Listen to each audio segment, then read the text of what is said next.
Well, when you hear that music, you know it's Friday morning. And you know I'm only in one place, above the second floor, just below the roof, in my attic. It's actually not just Friday mornings. I'm here all the time. I'm your boy. I don't care how old I get. I will always be your boy, Tommy D, the nonprofit sector connector. I have gray hair in my beard. I'm still your boy. I had a friend of mine on the show a couple months ago from exponents in the city. And my wife gives me the business about this, your boy thing. She was like, how are you? You're like an adult man. I go, barely. Like I'm your boy, Tommy D. All right. Anyway, what is this show all about? We know who you are now. You've said it 5 times. We get it, Tommy D. And now he's talking to himself. The show is called The Professionals. The show on Wednesdays is called The Professionals and Animal Lovers Show. How funny is that? This show is called Philanthropy and Focus. I get my shows confused. Look at that. Every single week, I bring you a leader of a nonprofit organization. We do 2 things here. We help this leader tell the story for their organization and amplify their message. Every week is so exciting, and I'm honored that I get to do this. But today is even kind of got this whole other fun and funny bent to it because I'm MC Tommy D in a couple of weeks at the event for Little Flower. I just made that up. I mean, I got a lot of nicknames, but now I'm MC Tommy D. Shout out Nyrikia, because I know you're thinking that we just came up with a name. But my friend Nyrikia White hooked this whole thing up. Corinne Hammonds is here from Little Flower. I'm going to give you Corinne's background. We're going to dive into this conversation. We got so much to talk about. Corinne, before I even do all the silliness that I do up front, which I guess it's already started, how are you this morning? Good morning. Welcome to my attic. Hi, Tommy D. Happy Friday. Glad to be in your attic. I'm glad we're up. Oh, you're not really in the. I thought you were over there for a second. Yeah, I know. I'm being silly. Listen, Zoom's changed everything, right? Oh my gosh, yeah. I'll tell you though. Before Zoom, there was no Philanthropy and Focus. It was an idea in my head, and then I sat here in the attic in summer of 2020, and I was like, you know what, Big Mouth, you've been talking about doing this show. So I called up a bunch of my friends, like 3 or 4, maybe 5 of my friends who are EDs. Renee Flagler comes to mind right out of the gate, which is Renee is how I know Nyrikia, which is how I know Little Flower, but maybe we'll tell that story. But I said, look, I need you to do this thing with me. We're going to do a radio show, a podcast. And because they're friends of mine, they're like, whatever you want. How long are we going to talk? I said, until we're done. Yeah. Like that was the show. Like, and it was, yep. But the thing was, I got it here on talkradio.nyc, January of 2021 was the first episode, January 8th, with Horseability, which actually I'm talking to your team about, Corinne, because I'm on the board of Horseability out in Westbury, Katie McGowan, my bud.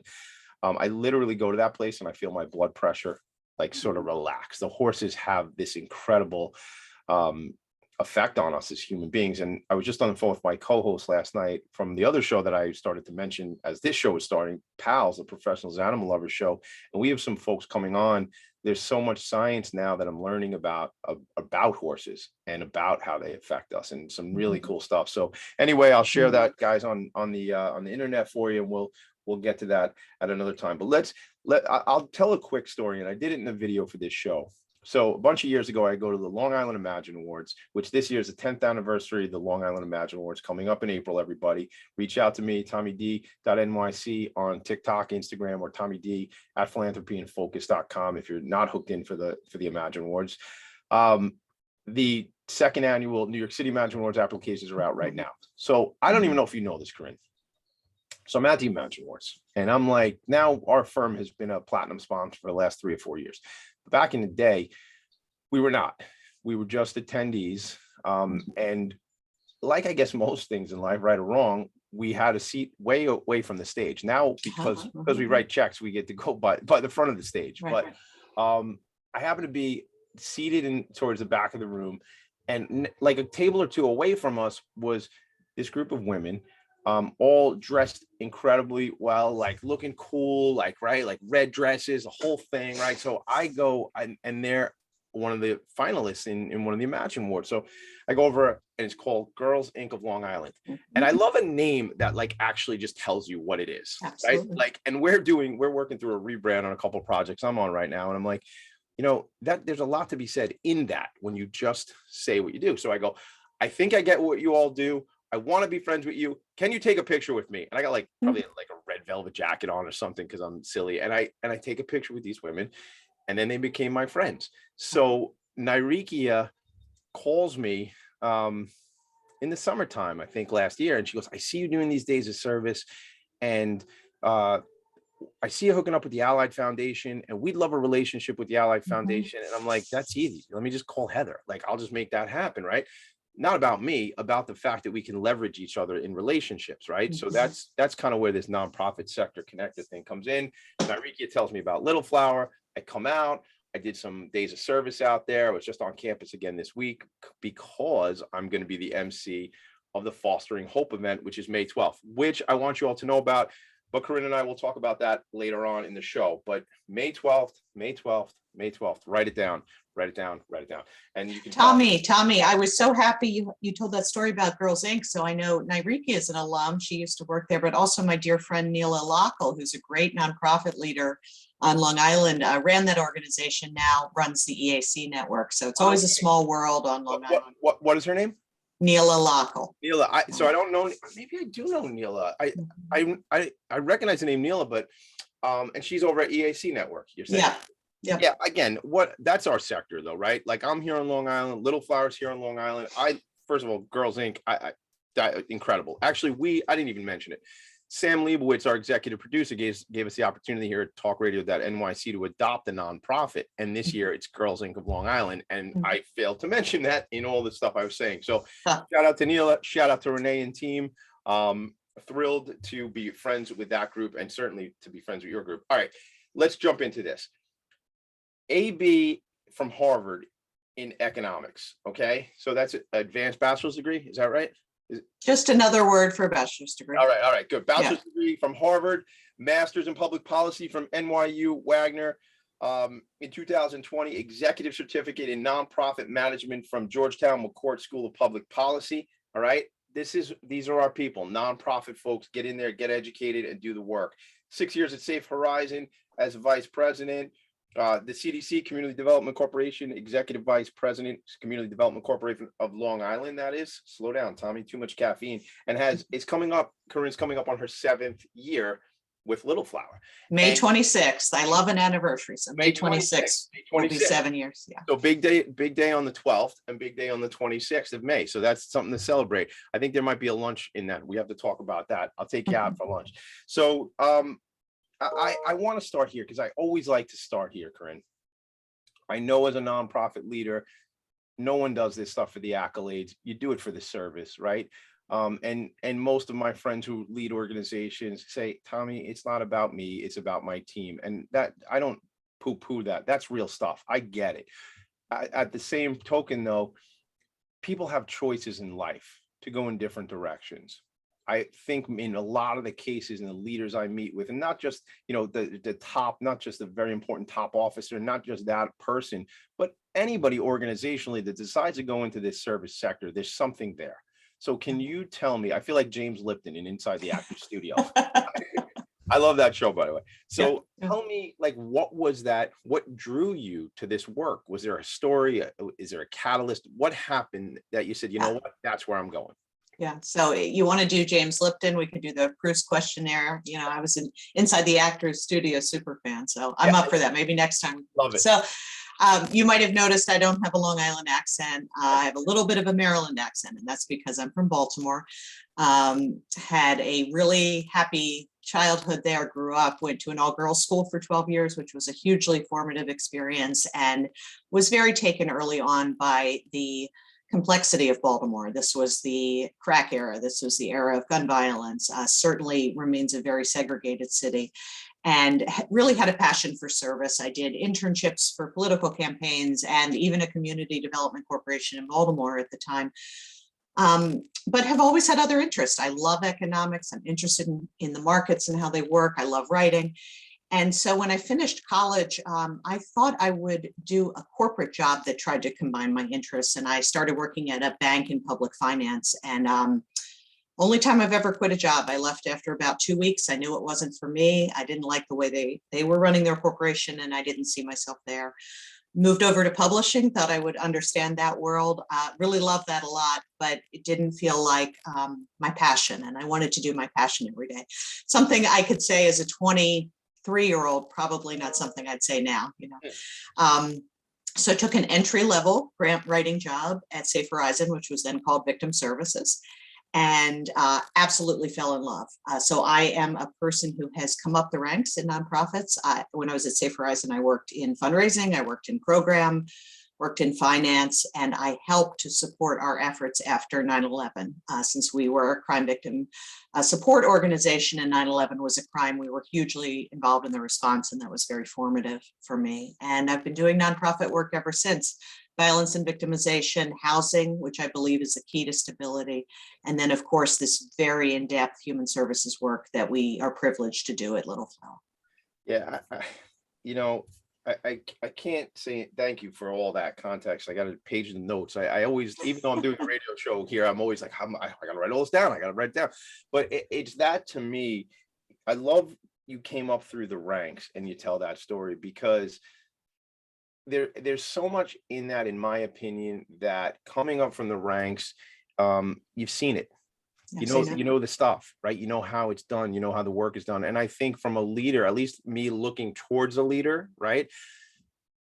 I feel like this person did the thing. They get it, they know it, and that's, programmatically, fundraising, whatever, the different disciplines in an organization. When you are the leader, you have to understand these things. You're not in it every day, especially in an organization of your size, 600-700 employees, right? A lot of different people doing different roles. But I think leadership to me is it's understanding what others' roles are, right? And giving those folks the ability to do what their piece of the pie is, right? I mean, that's, yeah, I want to talk. We're going to take a break in about a minute, but I want to talk when we come back. It goes fast. I'm telling you. Goes fast. I told you. I try to make my guests as comfortable as possible. So we're just chilling out, having a cup of coffee together. Yeah, but I got my coffee, Tom. Cheers. Salud. Yeah. So I want to talk about collaboration. I want to talk about the importance of mentorship, because a lot of folks that check into this show are leading organizations, are employed by organizations, and others are saying to me, Tommy, I want to start a nonprofit.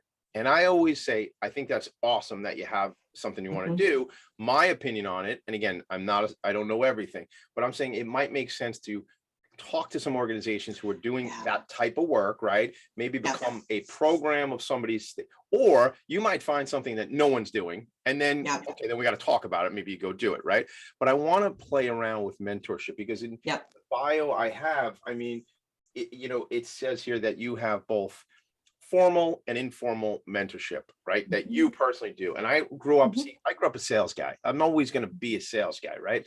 It's not all I do by all means. I've learned that in the last handful of years. I remember having a mentor in sales, and that was like the guy who taught you how to sell and stuff. It wasn't necessarily somebody who thought in my experience, who was like there to talk to me about career development and all that kind of stuff. So when we come back, I want to talk about the importance of mentors for you. Great. Right?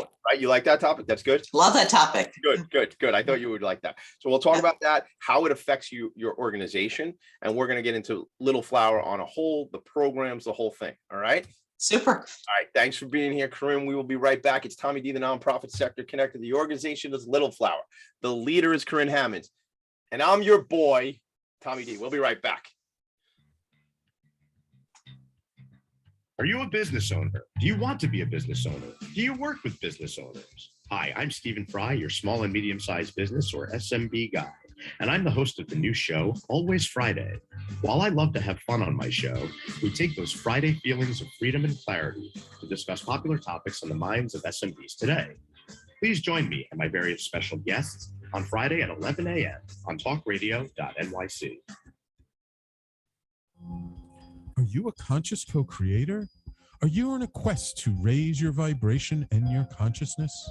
I'm Sam Leibowitz, your conscious consultant. And on my show, The Conscious Consultant Hour, Awakening Humanity, we will touch upon all these topics and more. Listen live at our new time on Thursdays at 12 noon Eastern Time. That's The Conscious Consultant Hour, Awakening Humanity, Thursdays, 12 noon on talkradio.nyc.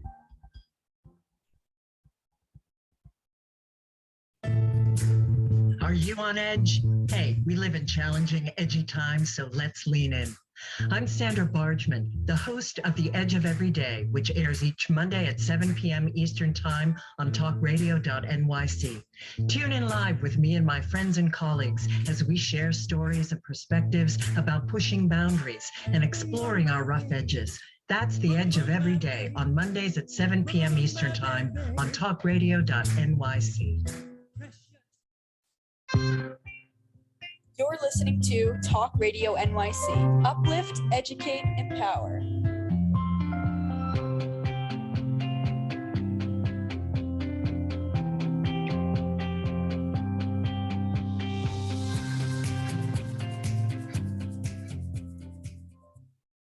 Nonprofits need connections to move in good directions. So cut through all the static. Join Tommy in his attic. I knew you'd like that, Corinne. I always wait for that last line of the song to see my guest chuckle. It's funny because the way we set that up is we didn't have the lyrics come out when we opened the show. It only comes back after the first break. So I am determined to tell the world that I have the only radio show that uses the word attic in the title. That's it. That's the period. End of story. Drop, mic drop. All right. Yes. So look, there's a lot going on. You and I are chatting in the chat. We're chatting in real life. We're chatting in virtual life. It's very fun. It's like, so there's a lot here. I wrote down a couple notes that I want to talk about. I definitely want to go into the mentorship. I definitely want to talk about, just leaders and career growth in the sector. And I will tell you this, I'll share this with you because as calling myself the nonprofit sector connector, one of the things I was looking for some certificate program, some coursework that I could be involved with. So in July, I guess, or August, I cold called the Institute for Nonprofit Practice. And I cold called them because I didn't know anybody there. And they actually tap people to ask them to come in this program, and people are aware of it. So I called a gentleman who actually just left INP last week, Kevin Cummings. And Kevin, I was like, dude, you don't know me. I didn't really say dude. Maybe I said dude. I was trying to be professional. So I was like, you said dude. I probably did. But you know what? I looked at his background on LinkedIn, and you just mentioned you went to an all-girls school. I actually graduated from Chaminade High School, class of 1996. Go Flyers. In 96, that means I'm old. Yes, everybody, you do your math. I'm 44. All right. My kids call me an old man. So I called Kevin Cummings. He and I connected, and then I was interviewed. I'm in that program now, the core certificate program with INP, the Institute for Nonprofit Practice. And it's funny because I'm sort of different than others because most people work inside of organizations as either a leader or an employee. And I sit on a handful of boards. I do what I do in the insurance business, and then all this stuff that I do to get involved with the sector. But I don't know, Corinne, if I'm not a very good employee. I'll say that. I work my butt off, but I'm not a very good employee. So I don't know that I'll ever actually work inside of an organization.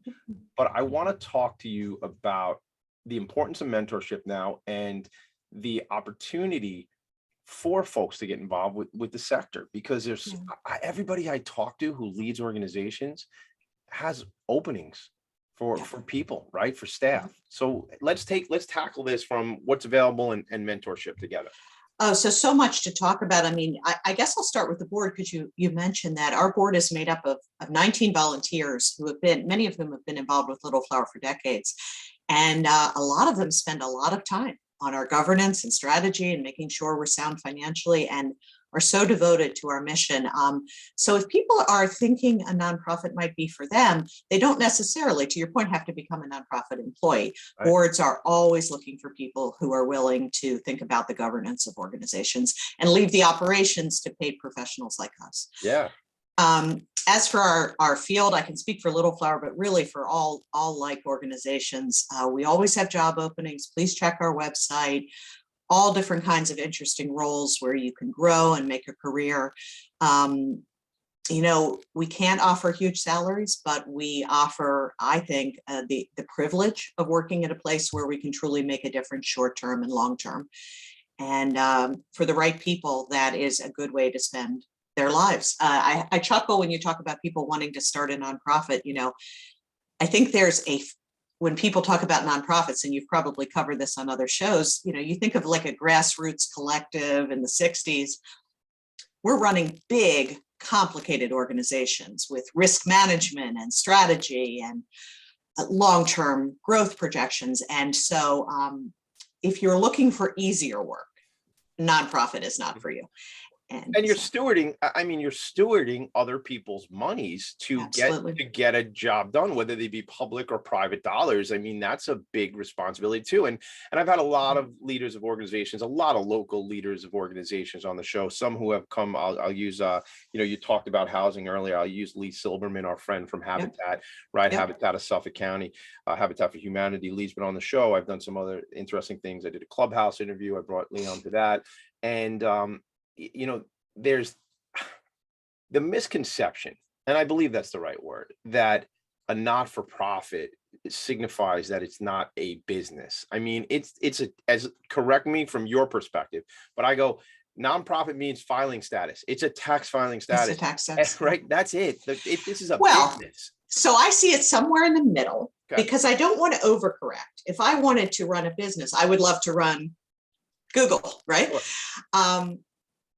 So the mission is always first, and the stewardship. It's the stewardship of the current funds. I also see my job as stewarding the history of the organization and bringing it into an even brighter future.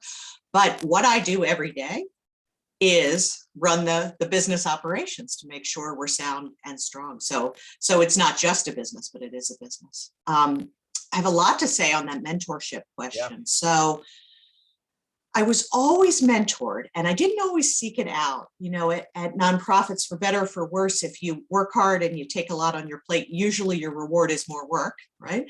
And I've really been lucky to have leaders who've gone before me just pull up a chair and say, what are you thinking about next? And it's often surprised me. I remember coming back from my honeymoon when I was at Say Horizon, and I worked for someone I adored, who's still a friend in the sector. And she came to my office and pulled up a chair, and I thought, oh no, what is this conversation? She said, I want you to try something totally different that's bigger at our organization. And she's someone I still look to as a mentor. I've also been formally coached. I think there's no shame in that. When I was at CDCLI, I was coached by someone you all may know named Ellen Cooper-Person, who's a longtime coach on Long Island. And right now at Little Flower, the whole executive team is coached by One Purpose Performance, Sue Fredericks and Nancy Engelhardt. Let me stop you there, because, coaching, and there are so many coaches in so many different disciplines. A coach is not a coach, not a coach. That's a different, everybody has different specialties. I love that. I think the way you said it just now is you're not ashamed of it. And the whole idea is incredible, that people who want to be peak performers in any endeavor, they go out and they put people around them who can help. Just to think of sports for a second, Tiger Woods has coaches. And not just coaches around the golf, coaches around the mental side of things and the psychology of the sports. And there's thousands, probably tens of thousands of sports psychologists, right? I have my son in the back of my mind with all the sports he plays. So that's what I'm thinking about. But it's about, like, there's blind spots that we don't see. There's things that we're caught in the work. We can't always pick our head up out of it. And it takes those people to challenge us around it. Right. So talk to me about that, more about what that's like. Yeah. So it's sort of identifying what's the purpose in the long run that we all want to work toward, and are we aligned toward that purpose? And I find the coaching for our executive team now, we just had a retreat for the senior executives on Tuesday at St. John's Residence for Boys, which is Little Flower's wonderful affiliate. And we talked about our organizational culture and what we want it to be and how we want it to grow. We talked about our programs and what we want to do in the future. And we talked about how to grow Little Flower in the future. So very, very important work. And then, of course, you asked about me mentoring, which is my favorite thing of all. Hard to believe, I've been in this field 25 years. I hope to be here at least another 25, but I think for this field to thrive, we need people to see a career and not just a job at nonprofits. I love to mentor my team internally. I always say I want to keep them and retain them as long as I can, but I also support them when they fly to another organization to do great work. That happens to me probably about once a year, and I mourn it, but I also celebrate it. I've been, officially a mentor with the Strel Fellowship in New York City. I've had 2 mentees who are now CEOs. I also like the informal phone calls, sort of like, can you want to be a sounding board? Can I bounce this off of you? Because I'm just such a believer that we need leaders to follow us, and we don't all, us as leaders now, we don't have it all figured out.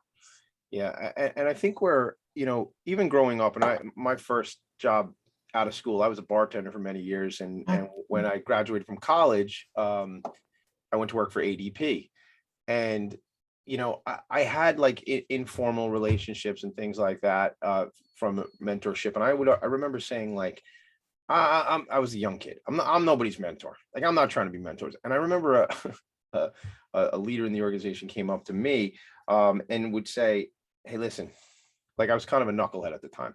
And he would say, hey, listen, whether you want to be a leader here or not, you're a leader here. So like, could you stop? It was basically this, but it wasn't these exact words, but could you stop being a jerk? It was like something. Now, this isn't sales environment. It's a bunch of young salesmen and women, out in Queens in an office. Like, it was a sales environment, right? So you kind of, and I was a kid at the time, but it is that it's there. Like, I as I get older, I see people come to me, and I'm not going to say I have like all this wisdom, but I've done some stuff. I've done a couple of things, like, and I will tell you, there are 4 people in my life who live in this home with my wife and I, who think I know absolutely nothing. Yep. So that's why we have kids. Yeah, they keep me, anytime I think I know anything, they remind me, you don't know anything, pal. You're old and you don't know anything. But I want to go on something about leaders, and back to even the ADP days, there was this situation where you need to replace yourself at some point, right? So can you speak to that? Because we need to pull people forward and bring people up. Yeah. So succession planning, it sounds so jargony, but it's a key part of what we do. We have, and I think many organizations do, an emergency succession plan. So if I went to heaven tomorrow for some reason, there would be somebody ready to step in. You have that in place? Like, there's like a written, here's what we do. Wow. Exactly, from the board chair onward. That's awesome. I really credit our board for having that best practice in place.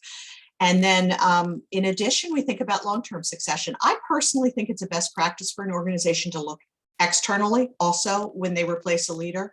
And I also think to equally mentor anyone internally who would one day like to be the CEO at the organization or somewhere else. So you're sort of looking in lots of different directions. That succession planning is key. Yeah, I think, and to go back to something else you said, I think it's Richard Branson that the quote to something you said in a few minutes ago, where you train people so they can leave, but you treat them so well that they won't leave, that kind of thing. Like, I even remember back to, I don't know why ADP is coming up for me today, but it was, it was about 8-9 years early in my career. And I remember how like some would want to move on. Right, would want to become a fireman or a teacher, and people and like management go, why would you want to do that? I go, what are you talking about? That's what that person wants to do. Like, absolutely, that's their passion. Not everybody wants to sell payroll for their whole life. Like, there's a whole world out there. Tommy, we have a wonderful superstar employee who's training to be a nurse. Now, we do employ nurses at Little Flower, and I hope she'll stay. She's not doing nursing for us right now, and if she ends up becoming a nurse and going somewhere else, we'll equally support that. So no doubt. Yeah. I mean, and that's how we have to be. And that's, I think, more of the, I guess, like, it's a abundance versus scarcity mentality, right? Like, let's put people, because we're a big one family, right? Whether we treat each other the right way, that's another story. We need a lot more hours than you and I have today. But that's the thing. Like, we're all connected. Like the song we were listening to before the show that comes on. Right. But we're all supposed to be looking out for each other. And that associate that you're talking about, when and if she does move on, or if she stays, either way, she's making a great impact. Right. So we want to support her. All right. We got to go to a quick break. When we come back, I really want to dive into this organization now. I know it's been paramount for you. You told me again this morning, you go, Tommy, it's not just about me, and I get it, Corinne, totally. So let's come back. Let's talk about the organization. Let's talk about programming and that type of stuff. All right? All right. All right. This is Philanthropy and Focus. We'll be right back. Host of the new podcast, Gateway to the Smokies. It airs on talkradio.nyc every Tuesday night from 6 p.m. to 7. Every episode is dedicated to memorable experiences in the Great Smoky Mountains National Park and surrounding areas. This show features experts and locals who will expound upon the richness of culture, history, and adventure that awaits you in the Smokies. Tune in every Tuesday from 6 p.m. to 7 on talkradio.nyc. Are you passionate about the conversation around racism? Hi, I'm Reverend Dr. TLC, host of the Dismantle Racism Show, which airs every Thursday at 11 a.m. Eastern on talkradio.nyc. Join me and my amazing guests as we discuss ways to uncover, dismantle, and eradicate racism. That's Thursdays at 11 o'clock a.m. on talkradio.nyc. Are you a small business trying to navigate the COVID-19 related employment laws? Hello, I'm Eric Sauver, employment law, business law attorney, and host of the new radio show, Employment Law Today. On my show, we'll have guests to discuss the common employment law challenges business owners are facing during these trying times. Tune in on Tuesday evenings from 5 p.m. to 6 p.m. Eastern Time on talkradio.nyc. You're listening to Talk Radio NYC at www.talkradio.nyc. Now broadcasting 24 hours a day.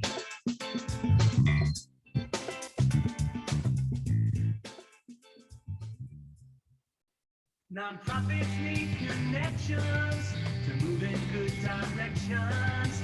So cut through all the static. Join Tommy in his attic. Now I got you singing. That used to be early in the show. I used to try and convince folks that by the time we came back from one of the breaks, they would have to sing the whole song with me. But you like that. You pointed to the attic. That's the whole thing, Corinne. As long as I'm on mute, I'll sing with you. No one wants me singing. There's great acoustics in the shower. Believe me, I belt out great songs in the shower myself. I said sometimes I sing on this show, which is when people change the channel. All right, so let's get back into it. Let's talk Program Link. Let's talk the background of this organization. The organization goes way back. In fact, when I was on campus the other day out in Wading River, I saw the original home of Father, and now his name escapes me. I'm going to say Flanagan, but I know it's not Flanagan. Fagan, Father Fagan, who really took some children out of the city, right, and brought them out to the country. Can you tell that story a little bit for me?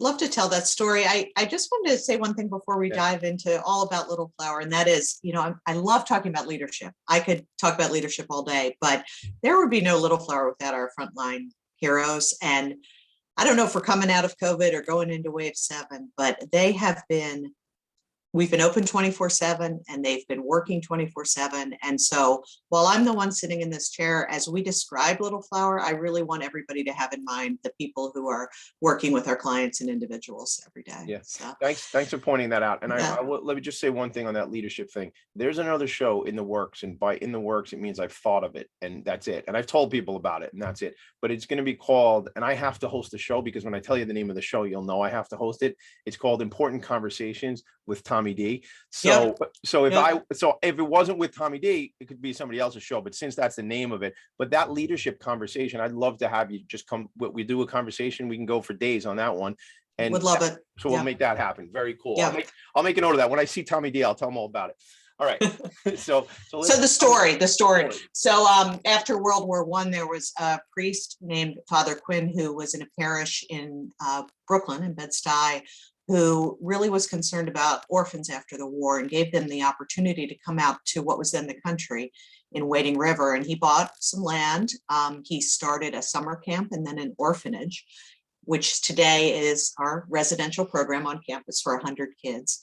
And I think what's very special about that story is the idea started in Brooklyn and then the campus was open in Wading River. And right now we have about half of our operation on Long Island and Wading River and about half in Brooklyn and Queens. So we are one of those organizations that's been downstate since the 1920s.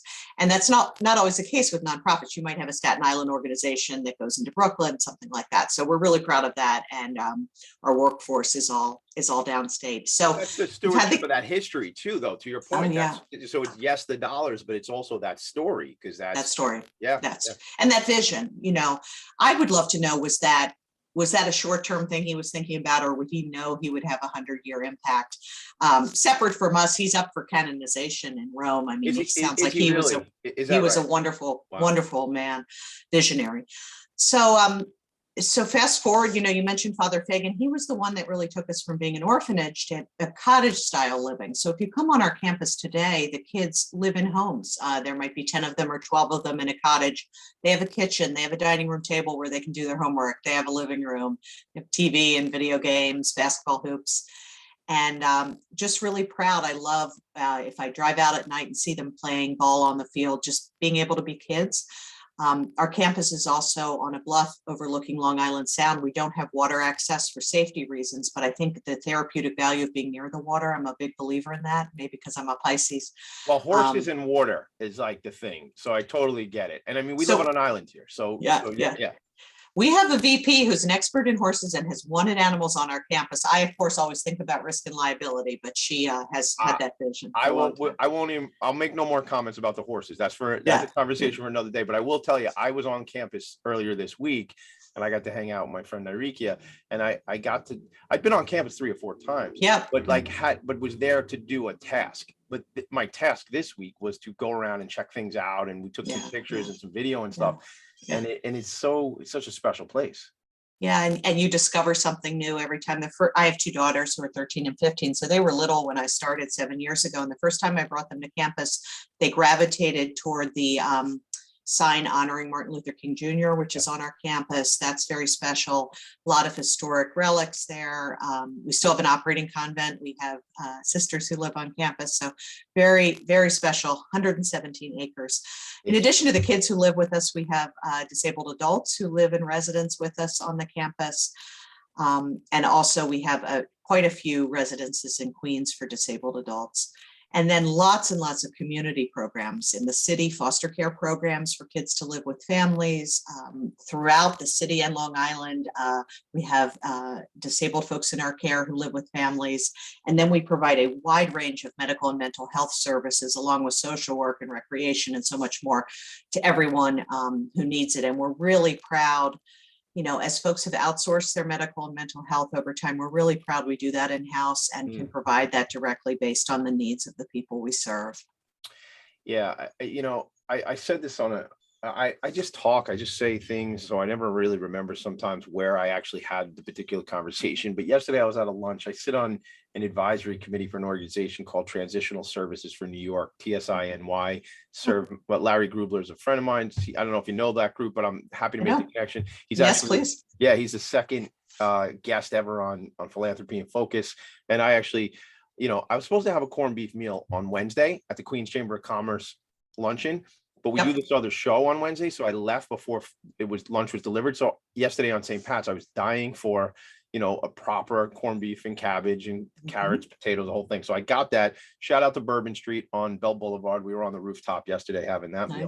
Nice. But that organization, TSI, has done such incredible work, and I'm happy to make that connection for you. But the thing I bring it up for is one of the things that sticks with me about Dr. Grubler, and I've been screaming up and down on this show about the fact that we need to end the stigma around the mental health conversation.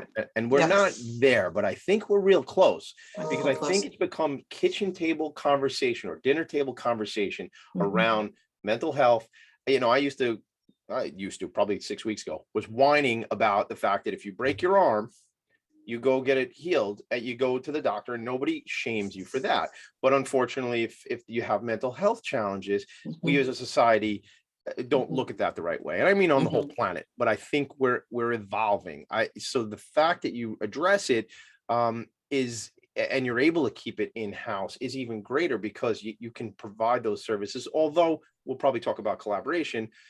Collaboration is great, and referrals and whatnot is great, but it's, when you can serve the whole person on campus, that's a big difference, right? Yeah. And, you're so right about the stigma. We're also very much a trauma-informed organization. And I think for everyone to be open about the trauma they faced in their lives, mental health challenges, and just to be very real about it. And one silver lining of COVID, which has been so terrible, I hate to even talk about silver linings, is we've provided some of our mental health services by telehealth. And especially some teenage kids have liked that, because they don't have to go into an office. They can be in their own setting. They've actually attended more appointments, and then the counselor can also see their setting on the Zoom. So telehealth has been a really good thing. So let me get, and I agree with you wholeheartedly, but can see their setting, meaning how they're living. Is that what you're saying? Yeah, where how do they come across? What's behind them in their room? No doubt. So that's are they safe? That's really So that's a kind of a peek into what their life is, and that's wow. Again, and I've used that silver lining of COVID a lot myself, and I understand why but that's why it's a silver lining, because we're not saying COVID was great. We're saying that things have come out of it. I honestly don't know, had I been running around like I used to before March 13th of 2020, that this show ever happens. Honestly, I don't know, because I was forced to be in my attic like this. And I said, I worked a whole bunch too, but I said, this is an opportunity here. And I think a lot of us found those opportunities. An organization like yours, though, your people have been on campus most of the time, right? I mean, absolutely. We have an essential workforce. About half of Little Flowers employees have been in person on campus in Wading River, in our flagship office in Brooklyn, residences in Queens or St. John's, on site. And that's not just business hours. That's overnights, that's weekends, that's holidays, just fully devoted to the people who live with us. So I usually ask this question, but a little bit later, but I want to get into it now too. What do you think, if you had to, and we'll go to break shortly, so if you want to save some of this for when you come back and give it some more thought, but if you think of an organization like yours and the size and the impact that the organization is making, I know some people, the people who listen to this show know some people, and that's a network, right? So are there certain things, and we'll talk about May 12th, and I know there's probably some other dates you want to share, but are there certain needs that the organization has, like a kind of a hit list? And we can start now, and we'll go to break in a minute, and we can come back. Sure. Need is almost endless, because our client need is almost endless. So I can hit some highlights. So we have a mixture of government and private funder. We're always looking for more funders, particularly corporate partners, to support some of our innovative initiatives that are not government funded. And that support can come in lots of different ways. It's also not as glamorous, but nonprofits need general operating funds to keep our lights on and all the other things that we need to do. I'm learning a lot about philanthropy in my coursework right now, because and we have a family foundation, and I was always like, in memory of my cousin Linda, and I was like, wonderful. Lindy Lou Foundation. we'll have to talk about Little Flower, but we support organizations doing work in special needs. And I was always like, well, we don't really want to, like, I heard myself saying this years ago. I don't really care about your payroll. Like, I want to fund, the swimming program for the children with special needs, right? But we're a tiny foundation, but I'm learning more and more the difference between those restricted and unrestricted funds. Absolutely. That could be another conversation too. It could be. We love volunteer mentors, one-on-one mentors. You do have to be fully screened because we have to keep our kids safe. We love volunteers of all other types, whether it's helping out around the holidays or even thinking about being interviewed for our board. So soup to nuts on that. And then we love people to come to our events, either in person or on Zoom. And I'm sure we'll talk about that. We will talk about that when we come back, but I want to send a shout out to another friend out there who I've hung out with on campus. I think I mentioned her name up front, but Alexa Frazio, who we worked in the toy room together towards the holidays, and we actually had some fun putting some chef's kits together. And when I was out on campus, I got to see the culinary. I mean, when people can come back out on campus, this is an important thing. And maybe we can do an event out there where I can bring a bunch of folks out there to learn. Be wonderful. I would have fun with that. All right. So we're going to go to a break. When we come back, let's talk about any events that are coming up, including the one on May 12th, but also the future of the organization. Corinne, really, where do you see it going? Sounds Great. good? All right, good. This Philanthropy in Focus. Dylan, my friend, take us to break. We'll be right back. Join us every Tuesday at 4 p.m. Eastern for the Mind Behind Leadership, where we focus on what leadership really means to us and to others. We have practical discussions with the CEOs of some of the world's largest companies, owners of small businesses, and experts in psychology and behavior to get that inside track, what to do, what to avoid, and what really happens. Join me, Graham Dobbin, at the new time, 4 p.m. every Tuesday for the Mind Behind Leadership here live on talkradio.nyc. Hey everybody, it's Tommy D, the nonprofit sector connector, coming at you from my attic. Each week here on talkradio.nyc, I host the program Philanthropy and Focus. Nonprofits impact us each and every day, and it's my focus to help them amplify their message and tell their story. Listen each week at 10 a.m. Eastern Standard Time until 11 a.m. Eastern Standard Time, right here on talkradio.nyc.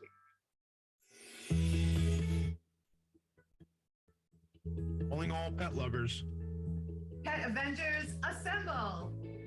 On the Professionals and Animal Lovers show, we believe the bond between animal lovers is incredibly strong. It mirrors that bond between pets and their owners.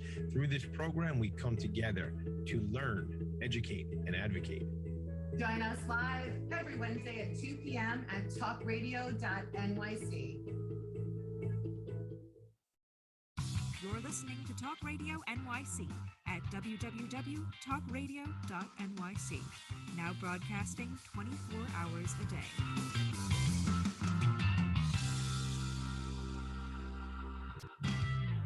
Nonprofits need connections to move in good directions. So cut through all the static. Join Tommy in his attic. That's right. Every Friday morning, right above the second floor, just below the roof, in my attic. That's where I'll be. And today I'm here with Corinne Hammonds, CEO and president of Little Flower Children and Family Services of New York. I'm reading for you all, is a non-for-profit human services organization dedicated to improving the well-being of children, families, and individuals with developmental and intellectual disabilities, across New York City and Long Island so they can reach their full potential. I have a special place in my heart and my soul for this organization. When Narikia called me a few weeks ago and was like, we want to talk to you about being the MC of our May 12th event. I was like, oh my God, I'm in, but hold on, because I have to see what I'm in for. It was one of those things, in this new year, I've decided I say yes to everything and I need to get some details before I say yes. So I think I kind of said yes with an asterisk next to it. It was like a Friday. And I said, let's talk on Monday and you can tell me what this is all about. So so I do have passion for the work you're doing. You're serving the folks that I love to hear about and love to serve. So let's dive into what's up and coming in the future, like short future and long future. Love that. So I'll talk about the two events first, and then we can talk about vision for what we do. So for years, decades, we've done a spring gala in person with awards and all our supporters together. And our development team pivoted beautifully during COVID and turned it into a Zoom event, which is now annual, called Fostering Hope. It's going to be on May 12th in the evening. Tommy D said yes with no asterisk to being the MC. And it's a family-friendly event. You'll get to do a service project while you participate that will help kids for back to school, and will also raise a lot of that, both restricted and unrestricted money we talked about. So hope you can be there, and we can circulate invitation materials. And then every year we do a golf outing. We've been doing it for 25 years, co-chaired by our board chair, Howard Nolan. And easy date to remember, that's on September 12th. So both events on the 12th of the month, May 12th and September 12th. So I hope you can join us for one or both. Right. And so Mick Collins, who is like my sergeant at arms, he's a friend, he's a supporter of my shows, and he's always putting information. So he's been setting things out there on Facebook. So Little Flower has been shared on Facebook, the Little Flower Facebook page shared on Facebook. It's all out there. So you guys will have that. And obviously you reach out to me and if you have any questions about these events. So Mick Collins. Oh, Mick. Oh, thank you, Mick. He was named after Mickey Mantle. So now I know you're from Baltimore. Does that make you an Orioles fan? That absolutely makes me an Orioles fan. And I used to go to Memorial Stadium before Camden Yards. No kidding. So I actually was down there. So it's a funny story. And tragic but funny again. September 11th happens, and we had tickets to go to a game, an Orioles game, right? They ended up putting those games on the back end. We went to Ripken's last game because that's where the game got moved to. And, you know, this was a long time ago. Oh, that's beautiful. It was I've 21 years watched the ago. footage of that many Yeah, times. it was. So, Oh, and we yeah. again, we were knucklehead 23-year-old kids. Yep. Just kind of leave it from New York, a little bit Yep. of an edge anyway. But Mick Collins, who's our friend, was named after the Mick. And you know, he's a big Met fan. Just kidding, Mick. I'm kidding. I know you got the ink to prove it. I know you're a Yankee fan. So, but anyway, Mick always puts that stuff out there. It's on Facebook for you all, and obviously reach out to me. I want to just do one thing before we talk about the vision. I would be remiss without saying thank you to Karen Curley. Thank you to Teresa Harry. Thank you, obviously, to Narikia White and my friend Alexa as well, Alexa Frazio over at the organization, for being my friend and making me a part of the Little Flower family. So thank you for making today happen. So Corinne, let's talk vision. Yeah, so I get to say this every month at new employee orientation, but I love our mission because it lets us change as time goes on to meet the most immediate needs. So our mission is long, you'll see it on our website, but I distill it that we turn our caring into action. And we meet people where they are. We help them live the lives they want to lead. We're not one of those organizations that tells you how to live your life. We learn about people and support them. So our future vision, we would love to do more work supporting kids when they transition out of care, when they're young adults in their 20s, to help them live independently on their own, but with support from us. And we have an initiative we're trying to build and raise money for to make that vision a reality. We want to do more community programs for the disabled. That's been something throughout the field of disability for years. That's not a new idea, but that's something that just has so much untapped potential. We'd love to do more medical and mental health services. We think we're good at that. We'd like to expand our work on that. And then also, you know, we have these wonderful places. We have St. John's and the Rockaways. We have our flagship office in Brooklyn. We have the campus in Wading River. How can we do more at those places and in the surrounding communities? So much potential. And then, of course, collaborations. I don't see our peer organizations as competitors. And another CEO might see that as naive. You know, reasonable minds can differ on that, but we have some cool collaborations going on. There's the Collaboration for Children and Families, which is the New York State Health Home. Little Flower is actually a co-owner in that. And we're working together to make sure we get a full array of health services to all of the needy kids in New York. We couldn't do that alone. There's power in numbers. All the way to, you know, I do an informal pancake breakfast with a bunch of Long Island CEOs and credit Jeff Reynolds, who's from Family and Children's Association.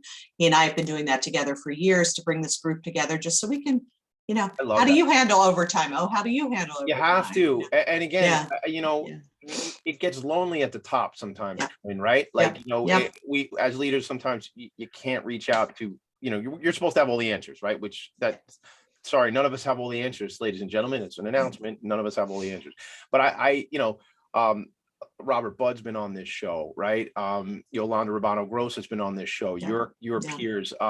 We love free. Shout out to Robert. Right? And so we have some former great Little Flower employees who are over at Free now. Is that right? Yeah. And so we had, I was going to say, so Yolanda's been on the show from Options for Living. Yep. Options is amazing. Right? Incredible work. And we can all learn from each other. And in fact, further out east is a friend and client of ours, Charles Evdos over at Rise Life Services. I don't know if you've collabed with Charlie and his group, and they do incredible work. So this is what my deal is. Like, this is the whole thing. Philanthropy and Focus is a show, but in my mind, it's a mission, it's a movement, it's bringing these folks together. So, so I love to hear that collaboration. I mean, even some of the organizations you're involved with, and I didn't go through your whole resume earlier, but Catholic Federation of Social Service Agencies in Brooklyn and Queens.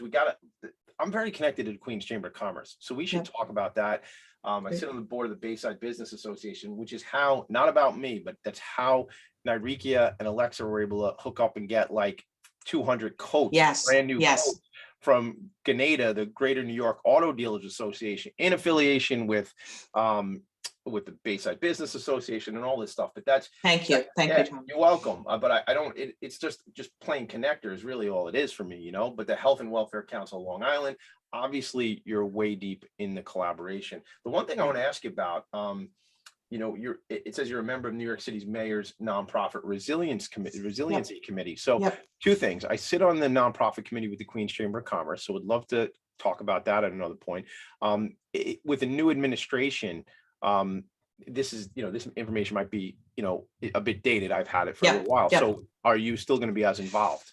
Yeah, so I love that. I think it changes with every administration. So the Nonprofit Resiliency Committee was under de Blasio. I think it will take a different form under Mayor Adams, but I'm so impressed with the Adams team. They really reached out during the transition and tried to understand the issues we face and the needs of New Yorkers, and for our organizations, the needs in Brooklyn and Queens, and certainly Mayor Adams knows Brooklyn so well. So I think it will just be different, a different way to be connected. I'm also a proud board member of Human Services Council in the city, and that really, has been running this Just Pay campaign to make sure our frontline workers have adequate pay to do the work they do. So there's a lot going on right now in the city. Yeah, I mean, listen, Corinne, I can't say thank you enough for affording me this opportunity to get here, because I appreciate your friendship. I appreciate your leadership, not only of your organization, but in the sector as a whole. And I look forward to being a part of what goes on into the future with Little Flowers. So thanks for being here. Excited about May 12th. Again, your team is incredible, and they've really brought me into the family a bit. We're just getting started, really. It's just the beginning. But thanks for being here. Any final thoughts before we head out? So I like that Carl Sagan song in the beginning. My husband's a physicist, so even though I'm not good at science, we talk a lot of science in my house. And one of the lyrics in there is "I'm just a speck," and I just try to be of service and humble, and we're working in service of helping people for the long run, and that's why we do this work. Thank you so much, and shout out to our leader here, Sam Leibowitz, who he brings that song on. We call it "We're All Connected," but it comes from the Carl Sagan CD, or I guess it was an album at the time. And that's how we always start the shows. It means the live shows are going to begin. So way to bring it right back to the beginning, Corinne. I appreciate you. I look forward to seeing you in person soon out on campus. I have a lot of cool ideas that we might be able to help out with. This show is Philanthropy in Focus. We do this every Friday morning. And my mission is two things: to help these organizations and the leaders tell their story and amplify their message. How do you find me? Go to TikTok, TommyD.NYC. That's even funny for me to say. Go to Instagram, TommyD.NYC, and obviously Tommy D at philanthropyandfocus.com. We will see you next week. Thanks for being here. Thanks again, Corinne. Thanks for having me, Tommy. You got it. Stay tuned for Steve Fry. See you guys later.